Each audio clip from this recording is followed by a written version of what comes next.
আসসালামু আলাইকুম সবাইকে। সবাই কেমন আছো? আশা করি সবাই ভালো আছো। আজকে ঘুম থেকে উঠে বাহিরে দেখি যে আবহাওয়াটা একটু ঠান্ডা, ঠান্ডা ছিল। ভাবছিলাম হয়তো সারাদিন ঠান্ডাই থাকবে, বাট একটুও ঠান্ডা ছিল না, বরং বেশি গরম লাগছিল আজকে। আর এখানে হচ্ছে আমি ডাল বসাইছি। ডালে আমি হলুদ লবণ দিয়ে দিছি। আম্মা সকালবেলা রান্না করছে, তবে ডালটার তো রান্না করে নেই, তো সেটা আমি রান্না করে নিলাম। রান্না বলতে কি, শুধু ডালটা গালাই রাখছিলাম, আম্মা পরে রান্না করছে। আর এখানে হচ্ছে আম্মা বাজার নিয়ে আসছে কলা, তারপর মূলা, করলা, পেঁয়াজ, এগুলো হচ্ছে আগামীকালের জন্য নিয়ে আসছে আম্মায়। আর তারপর নাস্তা খেয়ে নিয়েছিলাম, আমি আর সাজিদ হচ্ছে পরোটা খাইছিলাম। আর হচ্ছে এখানে পাউরুটি ভাজছিলাম সাজিদের বাবার জন্য। পাউরুটি আর হচ্ছে একটা ডিম পোচ করে দিছিলাম তাকে। তারপর তো চা খেয়ে নিয়েছিলাম। আর এখানে হচ্ছে আমি দুধ চা বানাচ্ছিলাম আর হচ্ছে রং চা। রং চা বলতে কি, আমি যে লিকার করি সেটাই আব্বুকে দেই। আব্বু আবার দুধ চা খেতে পারে না, মানে খায় না দুধ চা। আমি আর আম্মা আবার দুধ চা ছাড়া খেতে পারি না, দুধ চাই ভালো লাগে। এখানে হচ্ছে আমি লবণ, আম্মা আবার লবণ দিয়ে চা খায়, কারণ তার যেহেতু ডায়াবেটিস আছে তার জন্য লবণ দিয়ে খায়।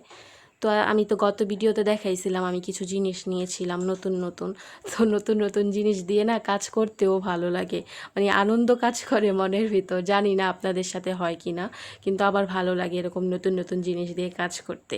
তো তারপর তো চা খেয়ে নিয়েছিলাম। আম্মা এখানে ধনিয়া পাতা আর হচ্ছে কাঁচামরিচ বাছতেছিল, আর আমাকে বলতেছিল যে তুমি চলে যাও, মানে রেডি হও যায়। তো আমি বলতেছিলাম যে যাইতেছি। গত ভিডিওতে তো আমি বলছিলাম যে আমি বাবার বাড়িতে যাব আপনাদের, যেহেতু সাজিদের মাদ্রাসা বন্ধ 1 সপ্তাহ, তাই বাবার বাসায় আসলাম ঘুরতে।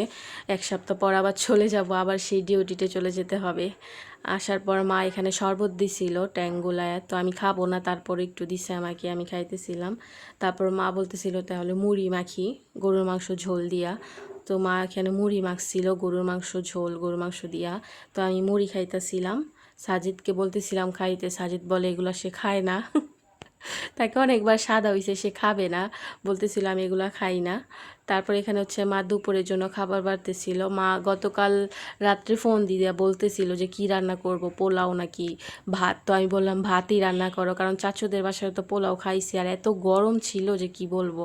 মানে গরমের মধ্যে তো পোলাও এমনিতেই ভালো লাগে না, আমার তো পোলাও একদমই ভালো লাগে না, আমার ভাতই ভালো লাগে কেন জানি। মা এখানে কাচ্চি মাছ রান্না করছিল, তারপর হচ্ছে মুরগি, পুঁই শাক দিয়ে চিংড়ি মাছ, আর হচ্ছে দেশি মুরগি ডিম ভুনা করে দিছিল, আর ডাল রান্না করছিল। আর এখানে হচ্ছে দুপুরে খাওয়া দাওয়ার পর আমি একটু বের হয়েছিলাম। সাজিদ তো আমার বাবার সাথে যাচ্ছিল দোকানে, আমার বাবার দোকানের সামনেই। তো গরমে এখানে বসা যাচ্ছিল না, এত গরম ছিল। আব্বু আমার জন্য আবার 7 আপ দিছিল একটা ছোট্ট খাওয়ার জন্য, যেহেতু অনেক গরম ছিল। এই বাসায় লাইক আরও বেশি গরম আমার কাছে মনে হয়।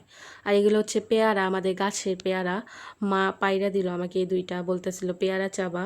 তো পেয়ারা খাইতেছিলাম। তারপরে আর এত গরম, বললাম না যে আমি বলি যে এখানে আসলে আমার গরম লাগে, কিন্তু আমার আম্মু কি বলে জানেন, আমাদের বাসায় গেলে তার বেশি গরম লাগে। কিন্তু এই জায়গায় যেমন এই যে এখন বিকেলবেলা একটু হাঁটতে বের হয়েছি, এই রাস্তায় হাঁটতে ভালো লাগে, ঠান্ডা ঠান্ডা। কিন্তু আমাদের বাসায় এই ঠান্ডাটা আর পাওয়া যায় না, এখানে যে বাতাসটা পাওয়া যায়।